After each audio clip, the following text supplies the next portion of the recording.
পশ্চিমবাংলা বিরোধী দলনেতা তথা বিজেপি নেতা শুভেন্দু অধিকারী মঙ্গলবার সন্দেশখালী যাওয়ার পথে ধামাখালীতে এক আইপিএস অফিসারকে খালিস্তানি বলে কটাক্ষ করেন। যদিও এই খবর 48 ঘন্টার সত্যতা যাচাই করেনি। मैंने पगड़ी पहना तो आप मुझे खालिस्तानी बोलेंगे। मैंने पगड़ी पहना तो आप मुझे खालिस्तानी बोलेंगे। मैंने पगड़ी पहना तो आप मुझे खालिस्तानी बोलेंगे। শুভেন্দু অধিকারী ওই আইপিএস অফিসারকে খালিস্তানি বলায় পাঞ্জাবি সম্প্রদায়ের মানুষ কলকাতা মুরলীধর লেনে বিজেপি পার্টির অফিসের সামনে বিক্ষোভ দেখায়।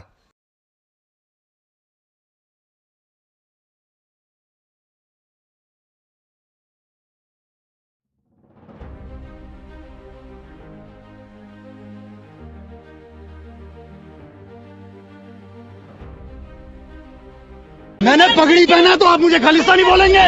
मैंने पगड़ी पहना तो आप मुझे खालिस्तानी बोलेंगे।